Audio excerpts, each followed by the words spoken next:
Good day and welcome to Psych Sense, where we make sense of mental health. I'm Ken Mallon, your host, and today we have a very special occasion. I'm joined by my sister, Sandra Mallon. Merry Christmas. Merry Christmas.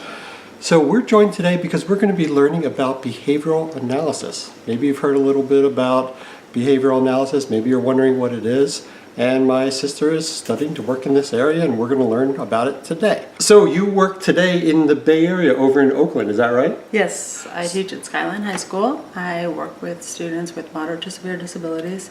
They all have been diagnosed with an autism spectrum disorder.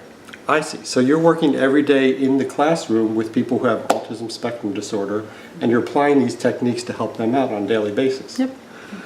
Now, for someone who doesn't know what it is, can you just sort of, in a simple way, sort of describe what really is behavioral analysis and why is it so effective? Yeah, well, there's two types of behavioral analysis. Okay. There's experimental behavioral analysis, which is more, think of Skinner with his pigeons, and then there's applied behavioral analysis. What I'm doing is applied behavioral analysis. And tell us why it's so effective.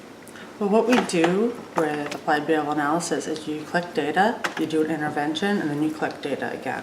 Sometimes you collect data again after that and do another intervention, and you take a look at that, and you take the data and you do a graphic display, so charting. So the visual analysis is the biggest component. So I think when people think of behavioral analysis, probably out in the community, they think of reinforcing behaviors and reward systems and things like that. Is that kind of in the right direction, or what are we really talking about here? Yes, it is in the right direction. A reinforcer, though, by definition, is something that increases the behavior happening in the future, on some dimension. So, a reinforcer could be something like a suspension from school, because if that turns out that, someone's suspended for arriving late for 10 days, that student might be like, oh, I'm suspended, I get to stay at home. And it might happen more, it might continue to be tardy. So then we know that that is actually acting as a reinforcer, because it's increasing the behavior in the future. So what a lot of people don't realize is it's not just enough about the behavior in the now. The work that I do with them is to plan for the behavior in a day from now, 2 years from now. So you mentioned autism spectrum disorder, but the example you gave, being late or tardy for school could really apply to anyone. So it sounds like, is this really something that can be used really for any kind of situation? It can be used anywhere, because we're all behaviors. That's right. We all behave. For those of you who have watched my previous videos, you know that I'm often trying to advocate for people to go into mental health careers. And my sister Sandra is working in this area that works alongside and adjacent to mental health areas. And some of you might be interested in what would you actually do to pursue this. So can you talk a little bit about the process and how to pursue this as a profession? Sure. To be a behavior analyst, you actually have to have your BCBA, and that stands for Board Certification as a Behavioral Analyst. You can't call yourself a behavioral analyst without that. And the process is, you need to have a master's degree in a related field, so psychology or education, and then you do 1,500 hours, and 75 of those hours are supervised. And then there's also coursework that you need to do. I took all of my coursework at Florida Institute of Technology, which was an online program. I highly recommend it. Speaking of degrees, you certainly have a pretty impressive educational background. Can you talk a little bit about what some of your training has been in? Like, what degree did you get first? So my first degree was from Keene State College. I had a dual degree in education and psychology with emphasis on special ed. And then from there, I worked at a residential school for emotionally handicapped boys. And while I was there, I got a master's degree in emotional and behavioral disorders. And along with that, a credential in emotional handicap disorders as well as learning disabilities. And then from there, I moved to California.